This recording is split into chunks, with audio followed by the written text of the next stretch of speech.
Pourquoi il faut s'aimer soi-même dès le premier jour quand on a un enfant?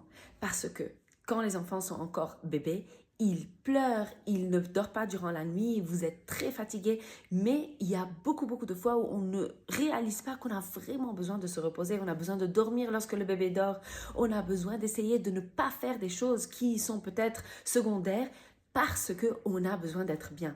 On a besoin de prioriser ce qu'on aime, de prioriser ce qu'on aime, de sortir avec nos amis, de faire une fois au moins durant la semaine, de continuer à faire ce qu'on aime, de se diviser les tâches entre le couple pour ne pas qu'une personne fasse tout, mais que l'autre personne sente qu'il n'y a pas beaucoup de changements dans leur vie. Donc, on doit vraiment s'aimer soi-même pour pouvoir continuer à faire ce qu'on aime, mais aussi donner à notre enfant. Lorsque notre verre n'est pas plein, on ne peut pas donner à notre enfant. Lorsque notre verre est vide, comment est-ce qu'on va donner de l'amour à notre enfant? Et puis, quand le bébé grandit, après c'est un enfant, il y aura des petites chamailles qui, entre nous, ils voudront faire les choses tout seuls, ils voudront être autonomes, ou bien ils choisiront des fois un des parents, je veux lui et pas elle, là.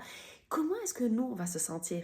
Si nous, on s'aime, on va continuer à bien se sentir. Et pour nous, l'autonomie, c'est excellent parce qu'on veut que l'enfant apprenne à faire les choses seul pour que nous, on puisse faire autre chose entre-temps. Au lieu de dire non, tu ne le fais pas seul parce que tu vas salir ou non, tu ne le fais pas seul parce que tu vas le casser. On leur apprendra comment le faire bien pour que nous, on puisse faire autre chose. Alors, plus on s'aime, plus on fait attention à nos besoins et plus on peut aussi respecter le besoin de nos enfants. Quand ils vont grandir encore plus et qu'ils vont aller choisir ce qu'ils veulent faire après, s'ils choisissent de voyager, j'ai entendu des parents qui ont dit non, tu vas me laisser là toute seule et cette maison, la maison elle va être vide. Lorsque on s'aime et on fait attention à notre vie, lorsque on fait attention à continuer à faire ce que nous on aime, on va comprendre que notre enfant a aussi besoin de faire ce que lui aime ou ce qu'elle aime. Donc s'il décide de voyager, ça ne va pas être un problème pour nous. Alors, plus on s'aime, mieux on peut être un soutien correct pour nos enfants.